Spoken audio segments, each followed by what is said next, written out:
Hey everyone, so in this video we're going to be doing possibly our first ever two-parter.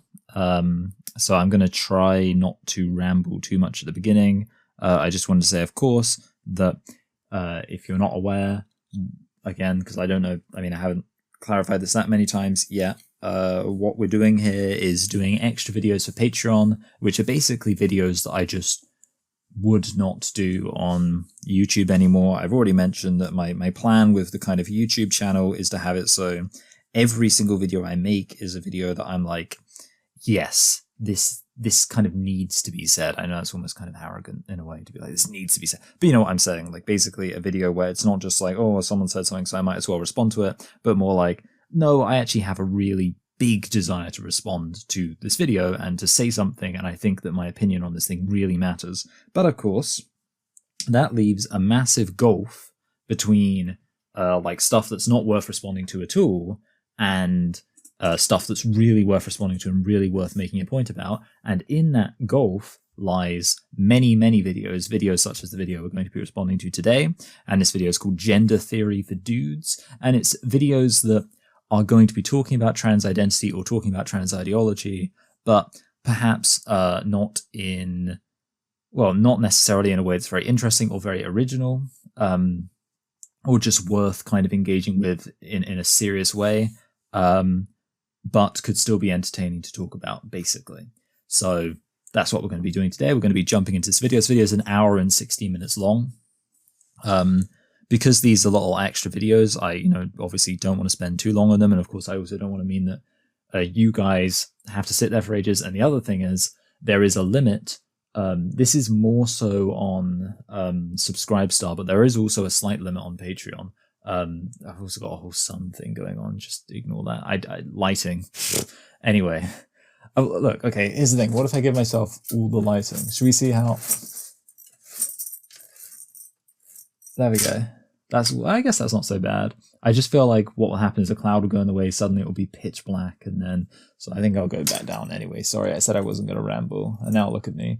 But yeah, basically, yeah, there are limits to how much, obviously YouTube was made for hosting videos, so you can upload 10-hour videos that are in HD, 4K, whatever. I don't think there is an upper limit to how big a YouTube video can be, or any kind of practical upper limit. Whereas, of course, there is an upper limit to how big Patreon videos can be. So obviously that's another reason to keep them down to a manageable length. So we'll see how this goes. It could be the case there's lots of substanceless stuff, in which case, obviously, it won't be a two-parter. But yeah, we're going to jump in. I hope you're all excited. I hope you're all ready. Yeah, no time like the present, so let's go. Punching a bear in front of a goddamn explosion.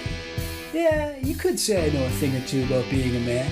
See, actually, there's a video that I'm planning on doing at some point for my main channel, which is kind of like a bit more of the kind of gender critical idea instead of trans critical, which is basically making fun of the idea of masculinity, because I do think there are inconsistencies in the concept of masculinity, which of course I'm not going to explain now because I'll elaborate on them when I eventually make that video, which I probably will at some point. But yeah, obviously I don't like listing all this kind of masculinity stuff. It's really funny, of course, when it comes from the perspective of somebody who is a trans ideologue, because obviously I can make fun of masculinity because I think masculinity is basically a pointless concept. But it's like, well, this person's making fun of masculinity, but presumably this person believes that there is some sense in which a woman being masculine can mean that that woman is now a man. And it's like, how can you make fun of masculinity and yet simultaneously believe that masculinity fundamentally changes who somebody is? Men love to take things apart and figure out how they work. Why not do that with gender? Men of the world, my brothers, hear me. Yeah, it's just so funny because it's like, this idea of, it's almost like the joke here is trying to present traditional gender theory in a way that's accessible to traditional masculinity. But it's like, well, traditional gender theory kind of validates and reifies masculinity as a concept. So it's actually, if anything, it does make sense. Like it's like the joke doesn't work because it's not like a funny kind of contradiction to talk about all this masculinity stuff and then be like, now let's talk about gender theory. It's like, no, yeah, that makes sense. If you think gender theory is this really cool thing and you like really value the idea of gender as a legitimate concept, well, why would you not present it like, hey dudes, hey masculine bros, here's some really cool masculine stuff, like making gender theory work within the confines of traditional masculinity? Who am I to teach anyone about gender theory? What are my qualifications? I'll be 100% real with you here. I have none. I didn't study gender theory in school. I studied film, and even that I barely passed. I'm just a guy who read a few books about gender, thought they were pretty fucking interesting, listened to some podcasts. I will say, like, reading a book on a subject does meaningfully qualify you to talk about it. Because, like, at university, that's the main thing. I often said that my university degree was basically just a glorified library card. Like, the main thing is you get a reading list and you're told, read this stuff, and then you have the seminars where you discuss the ideas in the book, but it's very rare, unfortunately, that, like, I have lots of opinions on university and how it's kind of a pointless waste of time, but it's very rare that those discussions actually really add something to the book. And even if they did, it's not anything that probably couldn't have been explained better by just reading another book. Like, you know, if you read, for example, The Republic by Plato, well, there are books that analyze The Republic by Plato, so you might as well read that book. So yeah, basically a book can replace university, and indeed what can also replace university, because I don't know if you notice, universities mostly take the form as well of lectures. Yeah, it turns out that that's basically exactly the same as a YouTube video. The only difference is a YouTube video can be slightly better done in that it can be edited and scripted and, you know, therefore made to be more digestible and more efficient because you don't have the lecturer going off on little rambles. I know I'm not one to talk, but even then, like, if I go off on a proper ramble, I can edit it out. A lecturer can't. You don't have people coming into the lecture late. If someone isn't there when the video gets uploaded, they can just come back to the video later. Yeah, like university, pointless, but yeah, okay. This guy, as far as I'm concerned, if he's read some books, he's got qualification, that's all I'm saying. And if you have any questions about that, you're transphobic. What gives? Hey, it's okay to feel confused and frustrated. Don't click on the Daily Wire link. Don't click it. Stay with me. Put the mouse down. It's okay to be confused. I was confused too. Up until just a few years ago, I had a... See, this is interesting because it's like, you know, from my perspective, one of the things that happened with me kind of becoming gender critical is that I saw people asking reasonable questions and basically told, just educate yourself, blah, blah, blah. So it'll be interesting to see whether or not this guy's actually able to offer any kind of argument, because he's saying, hey, you know, maybe you've had this experience where you had these questions about gender identity and you've just been told, you know, basically that if you have any questions about it, you're transphobic. Maybe he's going to offer some answers. But the thing is, again, this doesn't feel like, this is called Gender Theory for Dudes. The question is this going to be a video that seeks to validate trans identity? Because, I mean, I kind of hope it is, because otherwise it's going to be a bit boring. If it's just a video about how masculinity is kind of silly, well, I'm mostly just going to be agreeing with it, but we'll see. Sex and gender, definitely the same thing. There's only two genders, male and female, and you can tell someone's gender by examining their standard birth-issued pissing fucking multi-tool. Okay, crude language, but yeah, that's like a reasonable thing to believe. And of course, believing that... Well, no, sorry. No. Sex and gender, believing those are the same thing is not accurate. The issue is, what I should say is that you're recognizing that gender and sex are different things does not therefore mean that the categories of man and woman become detached from sex. What you should instead say is that the categories of man and woman relate to sex and not gender. Which is basically, in a way, that's kind of the argument distilled, isn't it? Really, between trans ideology and, you know, gender critical kind of ideology. Both sides agree that gender and sex are different things, but the trans ideology side thinks that therefore we should define the categories of man and woman with reference to gender and say that the categories of man and woman are fluid, such that gender, you know, in the way that gender is fluid. Whereas the gender critical side would say, and therefore we shouldn't define the categories of man and woman with reference to gender, because that's, you know, not that's kind of a regressive way of understanding the categories of man and woman, because at that point you're saying things like, well, if you do the dishes more one day, I guess that means you're more of a woman that day. You're defining it with reference to gender and by extension gender roles and gender stereotypes. But there are also disadvantages. A gender essentialist has no way to... I am going to be clipping my nails just because, I'm listening. I hope you can understand. My nails kind of need cutting. They're quite long. So last week I cut myself. I've now got a new plaster, but I'm still wearing the plaster anyway. Okay.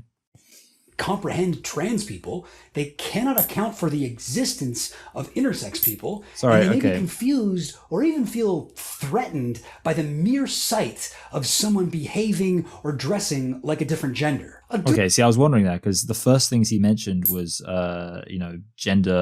trans identity. But it's like the big question. I mean, trans identity is neither here nor there, right? Like, you can pretty much still believe in trans identity and also believe that your gender is defined by your sex, right? Like, you could actually believe that according to the typical definition, because you could say, well, your gender is masculinity and femininity, and apparently it is actually okay, because this is what they'll say. They'll say, well, you can be a trans woman and still present in a masculine way.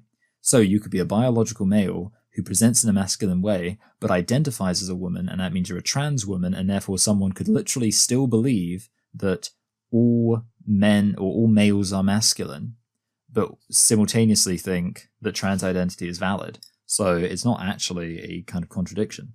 Unquestioningly believing whatever was foretold through mystical signs upon the body as if by some $5 palm reader of the county fair, except instead of looking at the creases in your hand to tell you when you're going to get married, they check whether or not a baby's crotch dangles to tell if it's going to prefer Coors Light. I will say this. I think the funny thing is, even this, like, obviously I don't really agree with the idea of kind of, males behave one way, females behave the other way, blah, blah, blah. But I will say this is kind of a disingenuous reading of that. I think the best kind of way of presenting kind of gender essentialism would basically be evolutionary psychology, right? So the idea that men and women behave differently because, males and females are two sides of reproduction. Reproduction is a big part of, it's the way evolution works. And therefore, just as males and females are going to be uniquely suited physiologically to certain functions in reproduction, perhaps they will be suited psychologically to certain functions in reproduction. And of course, the thing is, I'm saying that's an understandable or kind of sympathetic point of view. It's a point of view that to an extent you probably have to believe in. I think it's quite difficult to argue against the idea that women are, they're more maternal. You could say that's a bit tautological or kind of obvious because, well, maternal implies being a mother, which implies being a woman. But, maybe they are naturally kind of, they do gravitate towards that more kind of caring role because women are the only ones who can breastfeed, for example. And there is, there are evolutionary reasons why, obviously you have the fact that a man can basically impregnate many, many women and just go about his day, and he doesn't have to be connected to that. Whereas, of course, a woman, if she's going to have a child, if she's going to kind of pass on her genes, she needs to carry that child for 9 months. She needs to nurse that child. There is an argument there. And so then, of course, the question really becomes more about basically how far do we think that goes? Can this explain why there are few women in STEM? Yeah, probably not, right? Because that's something which has changed throughout history. That it used to be in like the 1980s, women were really into like computers and stuff, and the earliest kind of computer scientists, a lot of them were women.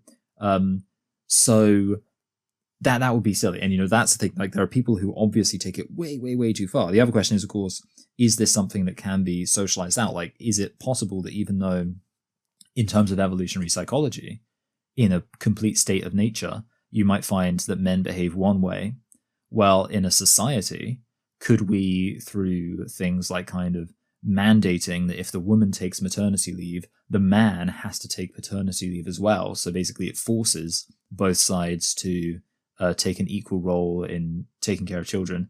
Never mind like questions of just kind of sociologically reinforcing the idea of men being active as fathers. Is that something that can be influenced sociologically? And of course, I say that it obviously can, because there are some cultures where men have more or less of a role in raising children. So clearly it's something that can be influenced sociologically. So I guess then the question becomes, well, can it completely override the natural instinct? And yeah, maybe it can. So there are actually a lot of interesting questions surrounding this idea of males behave one way, females behave the other. But of course, the nuance is worth appreciating, and it's just a bit, well, wrong. And I know it's like he's kind of saying it in a jokey way, but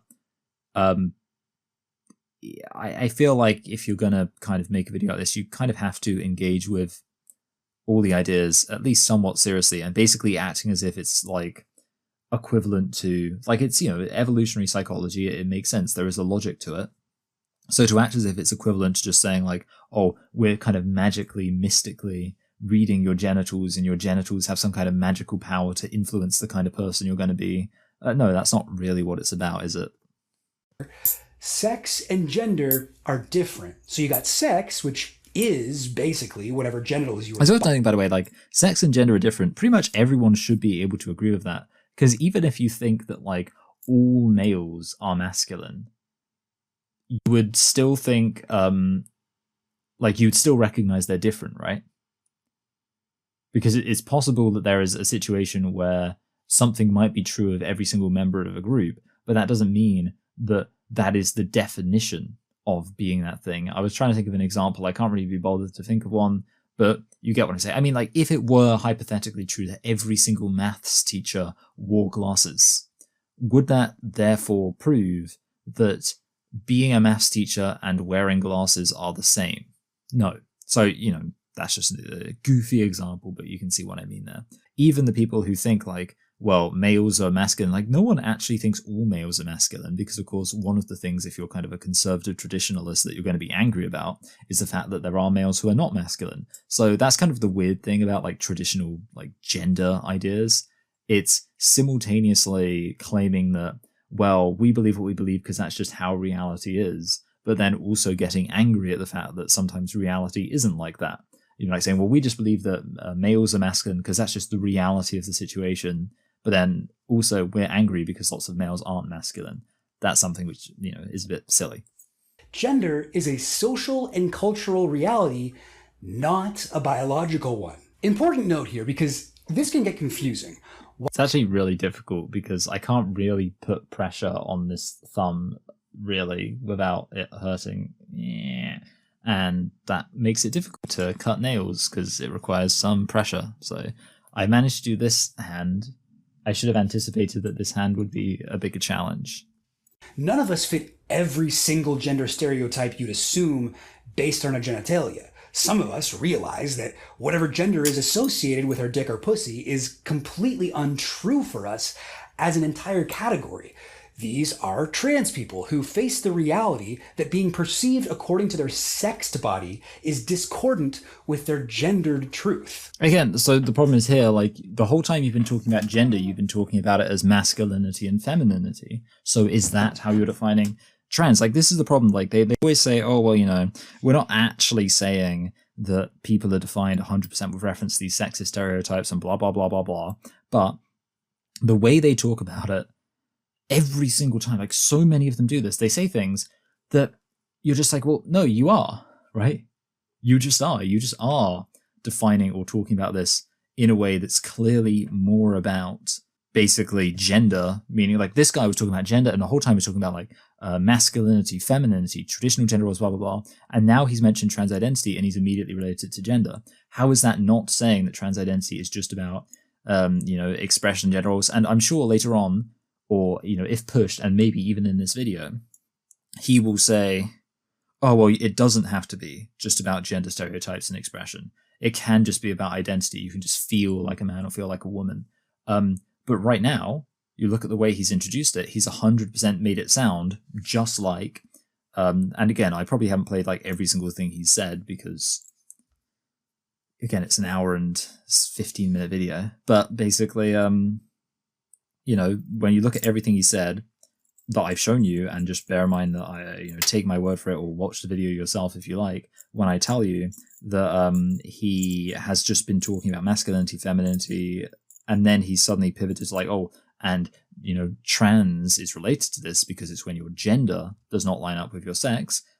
That is unambiguously making it sound like trans identity is about sexist stereotypes. I imagine one reason why trans people might want to transition to a gender that's more true for them is that we place so many expectations and judgments on people solely based on what gender they appear to be. Okay, so the obvious solution there is to push back against that by transitioning. You're reinforcing that, and that's the problem. This is such a it's so bizarre because it's like you wouldn't see this with any other, like, it's just absurd to imagine like if the black kind of empowerment liberation movement was about getting black people to act more white, right? Like, we've all seen the Malcolm X movie. The whole point was that he used to like bleach his hair and straighten it so that he didn't have like an afro or anything like that. If gay people, like, the solution to gay people was like, we've worked out that gay people, because society doesn't like it when you're gay, the gay liberation movement needs to be about gay people becoming straight. That's basically what you're saying there in some sense. You're saying like, well, for these trans people, it's really difficult that society places these expectations on gender. So what they're going to do is conform to these expectations. That's not a liberation movement. A liberation movement would say, hey, just be whatever you want to be, or behave however you want to behave. But don't think that you need to lie about reality to appease people who think there's only one particular kind of way that, somebody should behave, because that's nonsense. Spanish speakers described keys as golden, intricate, little, shiny, tiny, and lovely. I don't know, Spanish keys seem kind of hot, right? I feel like I'm picking up a vibe, actually. Mamacita llavecita, ay que rica. Okay, so look, it was unfortunate for me to pause there because this makes this guy look really cringe, when in fact he's actually been kind of funny at some points, and I, don't entirely dislike his vibe. But yeah, obviously, the idea of gendering objects is silly, and there are legitimate criticisms that could be made of that. Especially, in terms of, but like, again, the problem there is having like the idea that calling something a man or woman means, like, this is where I get confused, right? Because it's like the gender critical side is the side that says, well, that's why we should detach the categories of man and woman from these gendered expectations. Because of course, if the term man and woman just meant like a pretty boring thing, which is specifically just biological sex, well, in that case, if you're talking about something that has no biological sex, like a key, for example, you would have to think, well, basically, that's not describing anything, and therefore it's basically just arbitrary. And maybe that's kind of annoying. There's this arbitrary feature of language, but welcome to language. But of course, in that context, you would therefore not even be able to think to yourself, well, that implies that this key is like pretty and dainty and delicate, because it's got, it's referred to as a woman, because, well, you wouldn't associate being a woman with those things. So the solution there would be to disassociate, unless you want to say that we have to completely get rid of these features from these languages. And if you do that, that's kind of like for an English person to say that, if you want to get into kind of the woke identity politics matter, that's kind of like a colonialist mindset to say, oh, we need to get rid of these linguistic features from these languages because they're not politically correct, #Latinx. So the obvious solution would be to say, well, no, what we do need to push back against is, not these features of this language, but instead push back against this idea that being a he or a she should associate how we view things, because it shouldn't change how we view things at all. Everything you consider biologically innate to males and females, you can put that in the sex category. Everything else, everything dictated by culture, put that in the gender category. So you'll notice here, he's just casually put in he, him, she, her. But it's like, well, why? Why is that a cultural thing? If that's a cultural thing, like, here's the thing, you're going to say, well, it's a cultural thing because it's words. Okay, well, here's the problem. Look at what's written on that white bucket there. Sex. All right, sex is a word. So why don't we just say the word sex is cultural, and then the word sex goes into the gender category. Oh no, what do you know? We've now just arrived at the conclusion that sex and gender are the same thing. Like, that's the problem. You can't say this. You can't be like, oh, he, him, she, her are obviously in the gender category because it's like cultural, sociological categorizations, because the difference between sex and gender itself is a cultural and sociological distinction and categorization. We didn't have to use the word sex. We don't have to use the word penis and vagina. It is a social decision we make as a society, and it is reinforced culturally that those are the words we use. So why don't we say that's gender as well? And if we're going to say, well, no, obviously that's not gender because that's describing actual physical biological reality, well, so are the words he and she, him and her. Like, that's describing biological reality too. So why does that go in the gender category? Biological sex is important in that situation. But if you just want to know what pronouns to use for someone, what section to shop for clothes in, or what room you should use to deposit your poop, gender is the one that'll help with that. Why? And like, okay, again, here's the problem, right? You're talking about gender and you're talking about what clothes you wear. So far, he has not defined gender in any way other than with reference to cultural stereotypes. And at that point, it's like, so he's saying that's what trans is, right? Because there's no reason why a trans woman couldn't shop in the men's section. In fact, I would say generally, probably we should just get rid of the idea of men and women's clothing sections, right? Maybe, I mean, obviously you could say, well, like women do have different body shapes typically. I know there's that whole thing about like, it might be from the IT crowd. I could be wrong though. Basically, it's a TV show, a comedy show, where a man reveals that his secret to success is that he wears women's trousers. I'd like to buy a pair of women's slacks. For me, not for a woman. Oh. Yes, well, that shouldn't be a problem. What do you think? I think you just sold a brother some slacks. This more flexible understanding of gender, which really is only slightly more advanced than gender essentialism, should... That's kind of telling on yourself there. Yeah. You're right. It's not any more sophisticated, really, than gender essentialism. Okay, we've left the first cell in the prison of gender, the one that represents gender essentialism, but guess what? There's another cell around that one. Get out of here. Okay, so maybe, we're going to advance. Things are going to get further. This is good. Okay, I'm with this. What is a woman? What is a woman is a question that's been in the news a bit lately. It was a gotcha question asked of U.S. Supreme Court Justice Ketanji Brown Jackson during her confirmation hearing, which she refused to answer. Then a bunch of Republicans acted like it was weird she wouldn't answer because it's the easiest question in the world, while they themselves gave pretty weak and unsatisfactory answers that often contradicted each other. Sorry, I'm drinking my smoothie. I don't know if I already explained that. I have thoughts on this. So basically, one of the things I will say about the what is a woman thing is that it's, in my view, a very bad strategy to do the what is a woman thing with the assumption, or as if the standard is you have to give a perfect definition. Because then the problem becomes, if you give a definition, it's actually quite difficult to define the word woman perfectly. Because you can say adult, human, female, okay, great. But then what's the next question someone's going to ask? Well, they might ask, what's an adult? And okay, you can maybe get away with that because if they quibble you too much, they'll sound like a pedo. Like if you just say, an adult is someone who's 18. To be fair, if they then start saying, well, what about in other cultures where people aren't considered adults until they're, 16, for example, and once they're 16, they're considered adults. They're right, but the good news is they probably won't say it because it's one of those things which, while technically correct, like I say, makes you sound a little bit like a pedo. So that's fine. But then they might say, okay, well, what's a human?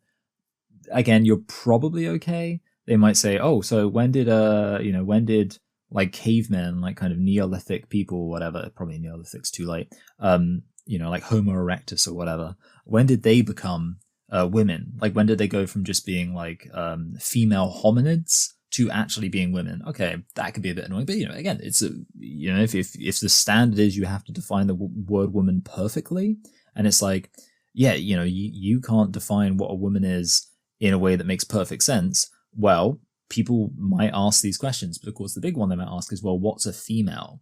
And at that point, you have to know like some quite complicated biology, which even I don't fully understand as someone who talks about this a lot. So I wouldn't expect like random politicians who should probably be focusing on more important things to have a perfect biological definition of female.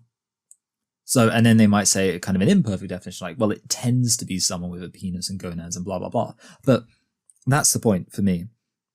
I think the what is a woman question, it needs to be basically about, give me the general gist of your definition and let's see if that makes sense. Because if that's the standard, then we win, right?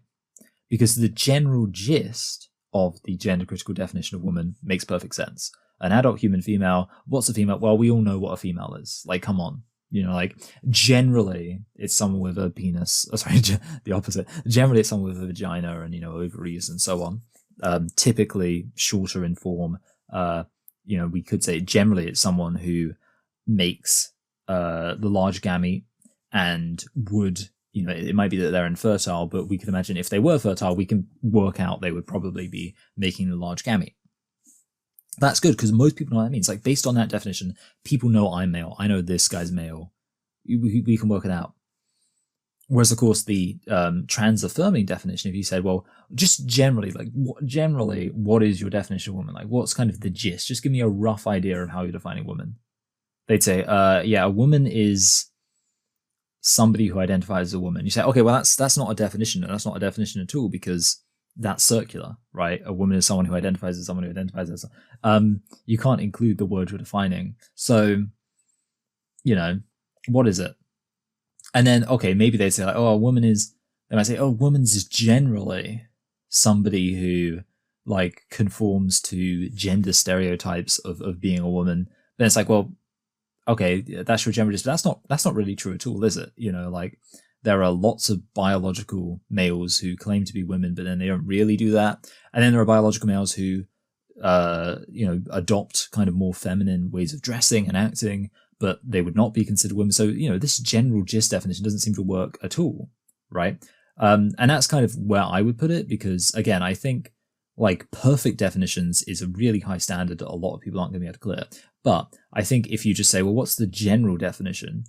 A trans activist will struggle to give just a vague definition that works. Like they really can't, because there's so many flaws. Whereas for our definition, what I think we should say is, well, our definition works clearly and obviously 99.9% of the time.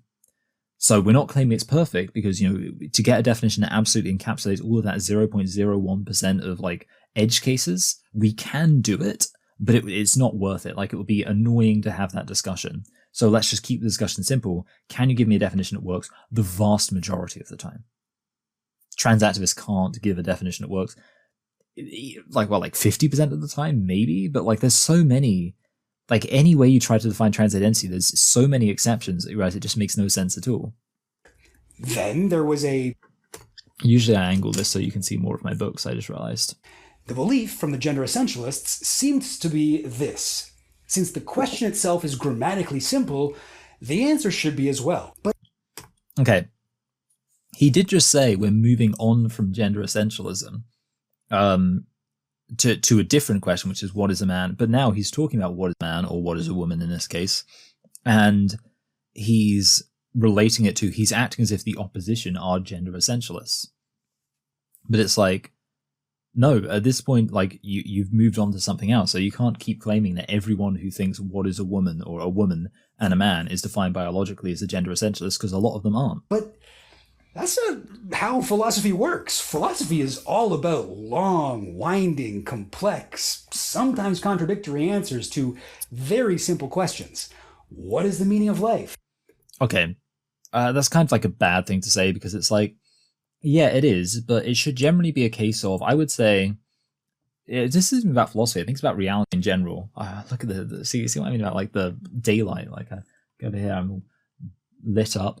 It's too cloudy. England is it's sunny but cloudy a lot of the time, so you kind of get like one moment it can be completely lit up, the next minute it can be pitch black, basically, relatively.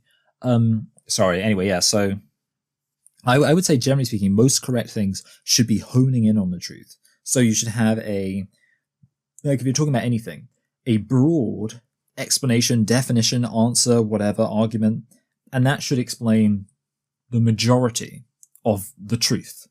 But then it'll have like edge cases, things like that. So then you have to like get more specific to make it more accurate. And the more specific you get, the more accurate it gets. So I think it's wrong to say like, basically that your definition has to be long and rambling and complicated and make no sense at all. And then say, well, that's what correct definitions have to be. Well, sure, but you can have definitions that are mostly correct. So how about one of those? And of course, that's the problem. They can't give a correct definition or a definition that's mostly correct that is concise and anything other than just word salad.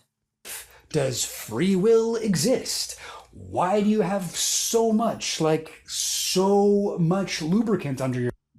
Okay, so I'm not gonna the funny little jokes, but anyway, the whole thing about like free will exists, for example, you can literally just say like, no, because our brains exist in the natural world is causal, and therefore the activity of our brains must also be causal. As such, it must be traced back to prior causes, meaning that we ourselves can't be the causes of the changes in our brain.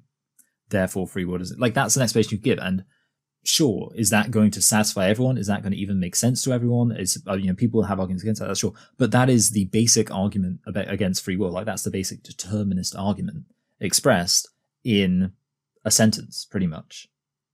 I mean, like, the famous thing about like logic a lot of the time is that you can express things through deductive arguments. For example, in that case, it would be premise 1, the natural material world is causal, and any event in the natural material world must have a prior cause.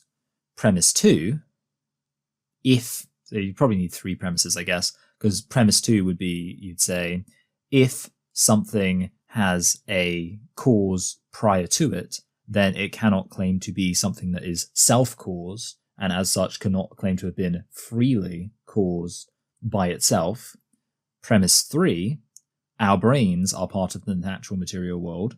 You take those 3 premises and you get the conclusion, therefore, we can't claim that the activity of our brain is something that we've freely caused, meaning that free will is not, conclusion 2, therefore free will does not exist.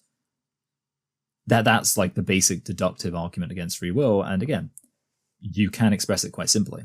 Your bed. Hey, I can give you an answer, but it just might take some time. That's philosophy, baby. So let's get into the weeds here then. In my opinion, one of the best explorations of the question... I will actually say this video is a good video, like not in terms of me agreeing with it, but I think it's a well-made video. I think it's a good video in terms of like the way it organizes its points, the ideas it covers, how it covers them.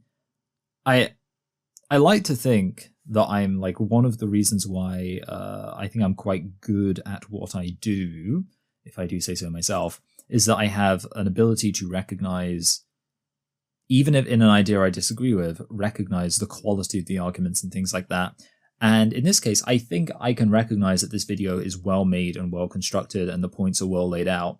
I just think they're not convincing, which is in contrast to, like, there are other videos I can think of where I'd be like, no, this video is just terribly made. Like, this video is not well put together at all.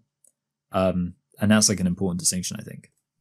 What is a Woman can be found in a best-selling but very controversial book from 1990, a trippy, mind-blowing critique of feminism by a renowned professor who's committed to speaking the truth no matter how many people don't want to hear. So I'm guessing this is going to be Judith Butler. The funny thing is, like, Judith Butler kind of like, as far as like feminism means, women's rights, yeah, Judith Butler did basically work well against feminism by making feminism not very credible insofar as Judith Butler claimed to be a feminist, and of course making feminism make no sense by making it so a woman doesn't mean anything. And how many Joe Rogan episodes have they been on? Well, the author is Judith Butler, and the book... I feel like Judith Butler would probably, like, Joe Rogan has lots of people on this show. It'd be interesting to see. I bet like she'd refuse to go on it, but it'll be interesting to see Joe Rogan talk to Judith Butler. Judith Butler is a post-structuralist, a branch of philosophy that is literally sorcery. No, not really. It's more of a body of different responses to a previous philosophical movement called structuralism, which rejects and builds upon some assumptions and concepts from that previous movement. So structuralists are interested in big ideas that can be used to explain everything. Marxism is a great example of this. Yes, this is good because, yeah, so I pointed this out before. So essentially what you're saying there is structuralism is an example of structuralism would be Marxism. An example of post-structuralism would be queer theory, and post-structuralism is basically a critique of structuralism. So yeah, like that's a key thing to understand for a lot of people who want to, like, that's a good way of condensing the sense in which Marxism and queer theory are contrary ideas. Marxism is a structuralist idea that basically argues that the world can be explained. Queer theory is a post-structuralist idea that argues that the world fundamentally can't be explained.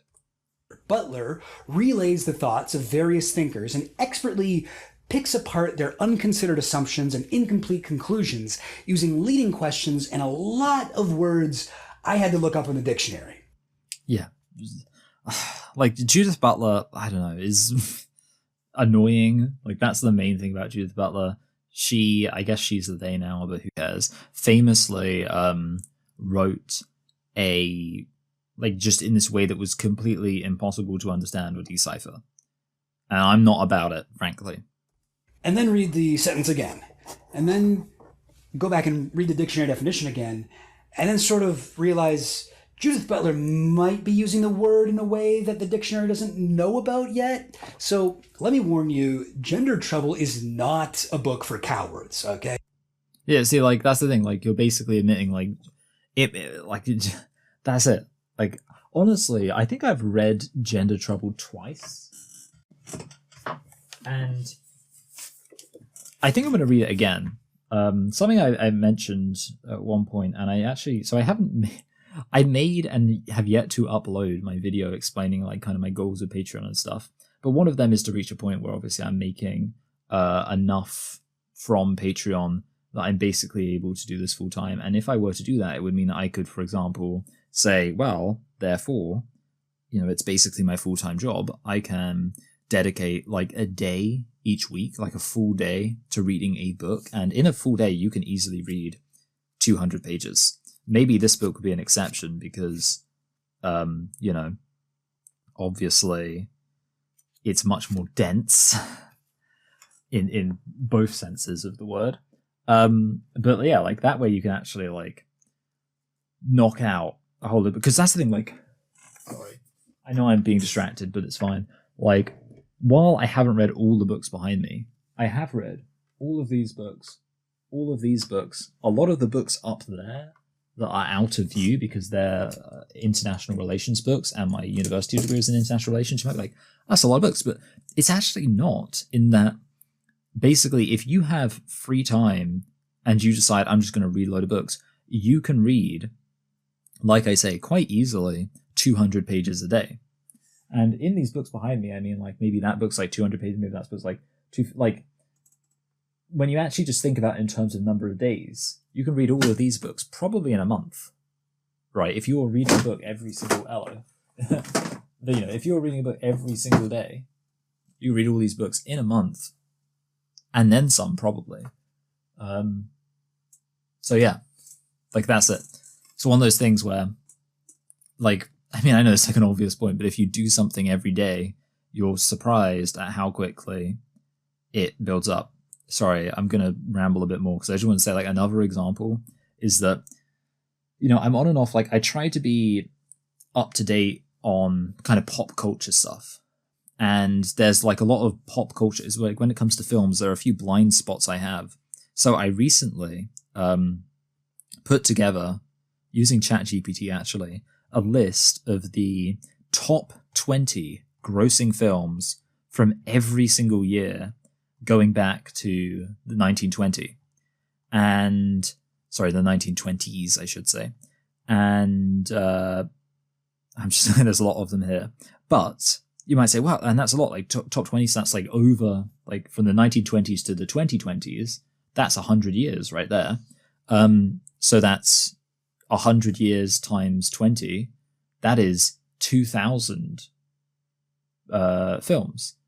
And yeah, okay, that is a lot. Like 2,000 films is a lot. But actually, if you watch just a film every single day, you can watch 365. You can make a big dent. Like, it's impressive how quick of a dent you can make and how quickly you can make it. So I have had moments before where I've, been like, well, while I'm eating dinner or whatever, I'm just going to watch a film on my laptop. And yeah, you can make your way through quite a few. Anyway, okay, I'm actually going to return back to the video. I just,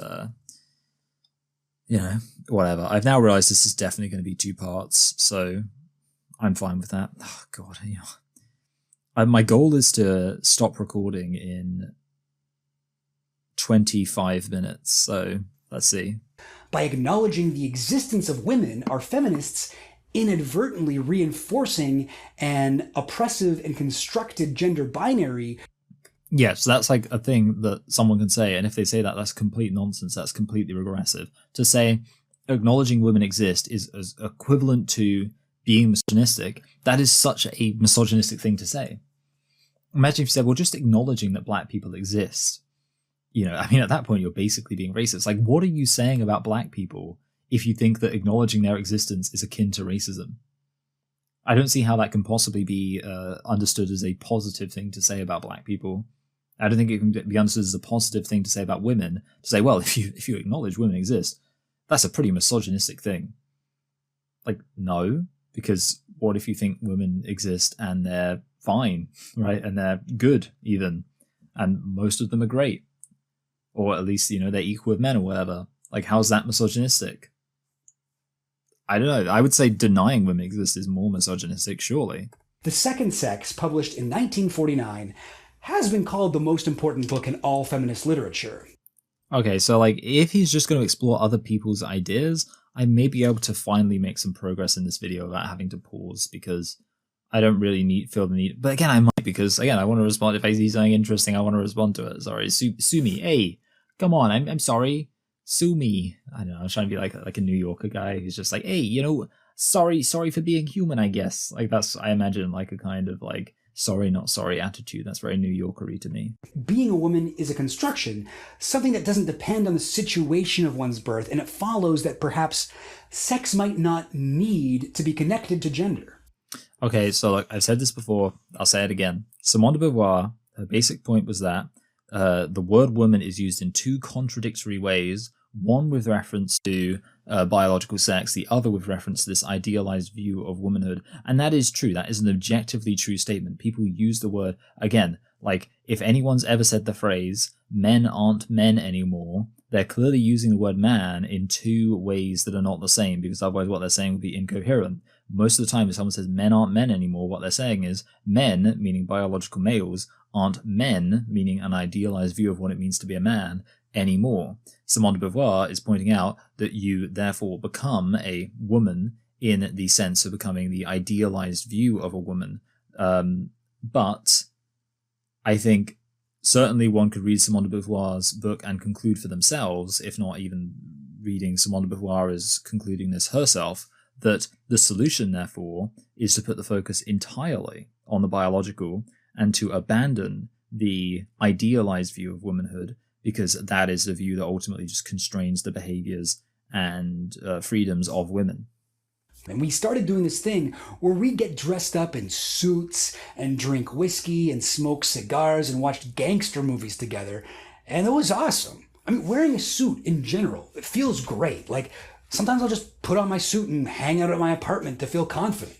And in those moments, I don't feel like a default human being. I feel like a man. I've heard trans people... Okay, look, I'll say this. So basically, this guy was just talking for ages, and he, like, the thing is, I didn't pause. Every single point he made, I think, was good, basically. So pretty much, he just explained Simone de Beauvoir's theory, which is decided that, like, man is the default, and he explained it a lot of the time, that's true. But he also explained that sometimes it's true that masculinity is not just, like, the default, that you can feel that masculinity is something in addition to just being a regular default human being. And that is also true. I don't really think I have anything to add. I just thought it was weird to let the video play for quite so long without like actually saying anything. But I just wanted to say what he said there I do agree with. So there we go. Boom. people speak about experiencing gender euphoria. And while I'm not trans and I might be doing the cisgender equivalent of stolen valor here. Okay, two things. One, like mentioning the concept of stolen valor is so funny. Like whenever people talk about whenever trans ideologues talk about the idea of like mattering that your claim to be something is authentic, it's always so funny to me because it's like, what do you want about your ideology is literally the one that's about, hey, whatever you say you are, that's automatically what you are. So whatever. But also, so I guess obviously I kind of agreed with this idea that you can feel like a man in addition to being a person. He's kind of saying, well, that's a bit like gender euphoria. Do I agree with that? Sort of, but I think it's like, what I would say is that I don't think you can rule out the possibility that you just enjoy life and what you're doing in your life happens to line up with an idea of masculinity, right?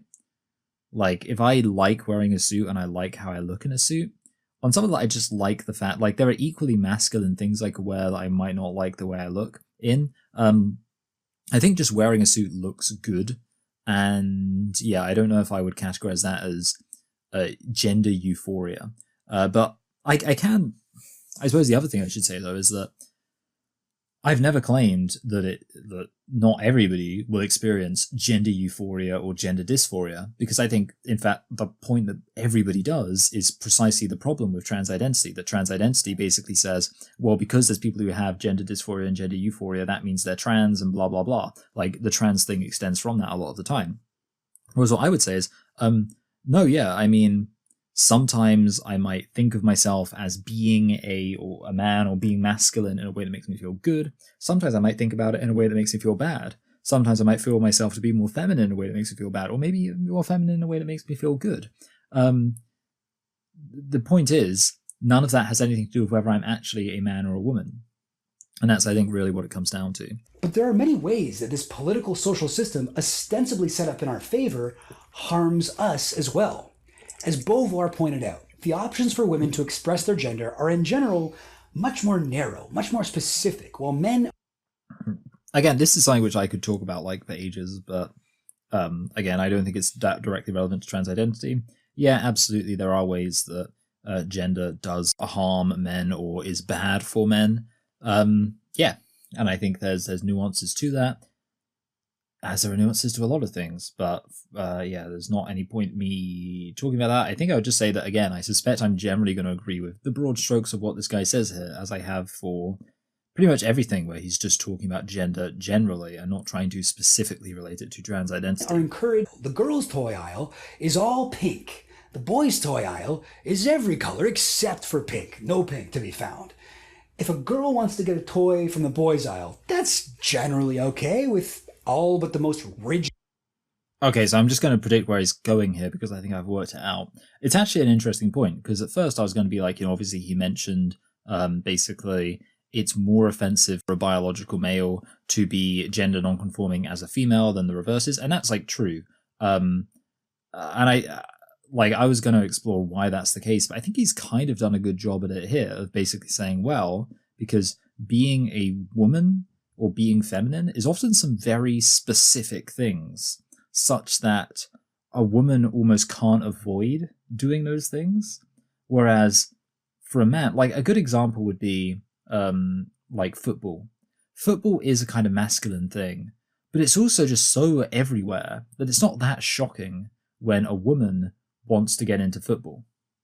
But cheerleading, on the other hand, is very feminine. And it's not really given any kind of broader societal prestige such that it would make sense for a man to want to be a cheerleader.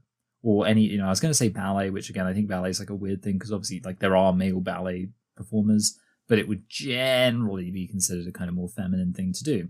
But yeah, like I think that's probably a good explanation for it. I think there's maybe other explanations as well, but in a pinch, simply saying, like this guy's saying here, well, it's about the fact that a man behaving in a feminine way is more conspicuous than a woman behaving in a masculine way, because a woman behaving in a masculine way is oftentimes just being normal. Like if a woman watches like a Marvel movie, well, sure, I guess like in a way, like people think about like superheroes and shooting and all that kind of stuff. It's kind of a man thing, but it's also kind of just like a human. Like those movies gross huge amounts. If a woman goes to see a Marvel movie and enjoys it, no one's really going to think much of it. If a man watches a chick flick and really likes it, people are going to think, well, that's more feminine, because those movies are specifically for women. And again, they don't have as much kind of credibility in the wider cultural zeitgeist. Men do have specific things that mark their gender. Women wear dresses, men use psychological terror and violence against the weak. That's what makes the world go round, baby.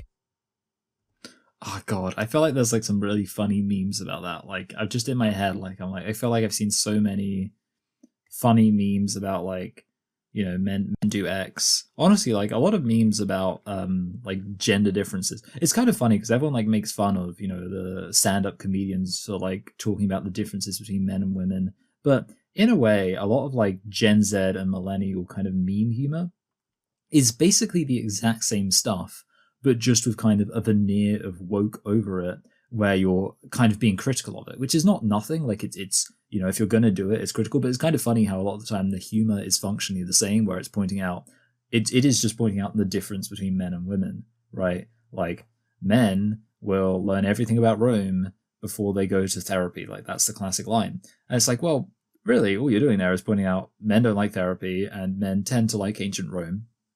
But again, like that's the joke, but I guess because you're presenting it in a kind of way where you're suggesting that this is a bit of a silly thing about men, and as such kind of criticizing it, it's more of a legitimate line of inquiry. Looks like at some point in history we made it feminine to have feelings and to love? Wait a second, what? How do we accidentally give away two of the most essential pieces of the human experience along with tied up crop tops and easy bake ovens? It's actually quite funny. I'm enjoying like that. I want to stress there are parts of this video I'm actually enjoying entirely, unironically, so on and so forth. I would kind of recommend watching this video because obviously, like I say, I'm not including all of it. But again, bear in mind, a lot of the stuff I'm not including is the stuff where I kind of agree with it or like would basically just be complimenting it, which goes against the spirit of the show. So yeah, I don't know, like you can 100% watch this video and you will not dislike it, is my theory. Plenty of situations with partners where it's like, I love you. And they're like, tell me more about that. Tell me why. And I'm like, I just don't know. I think you're really great. And okay, gotta say something romantic. You smell like root beer in the sun. To be fair, like having to just explain to someone why, like to elaborate and give substance to the idea of loving someone, I actually think is quite a tall order. Like, I don't know what I would do if someone said that. I'd be like, yeah. I mean, yeah, I don't know. That's, for me, I feel like surely it's about like what you want to do with that person and stuff. But like I feel like, I mean, it's interesting because I was going to make a video at some point on like sexuality and its kind of intersection with trans identity, specifically basically on the subject of, you know, I'm sure we all love this because I've never really mentioned this before. Are traps gay? And spoiler alert, my answer is going to be a little bit complicated, and I'm essentially going to say, well, sexuality is kind of complicated. And I think I have said this before. I think it's a bit simplistic.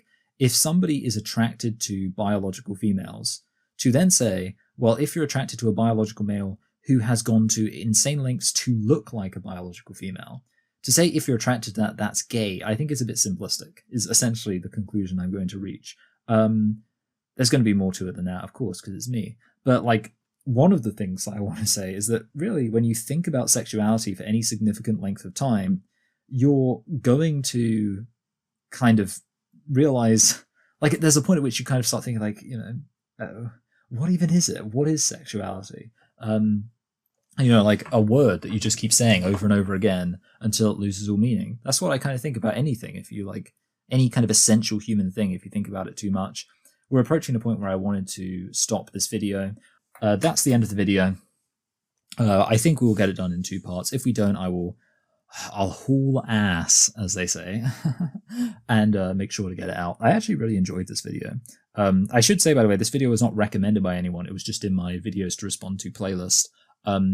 Please do recommend videos because, you know, I realized when I came up with this idea of like doing these kind of 8 bonus videos for Patreon that a lot of people who support me on Patreon just support me because they want to support what I'm doing, and I really do appreciate that. But at the same time, you know, I'm doing this for you guys as a little kind of bonus. So, you know, take advantage, please. Take advantage of the opportunity and let me know what you'd like to see me react to. You know, again, I guess it will be 2 weeks from now because I'll finish up this video. Yeah, thank you, everybody.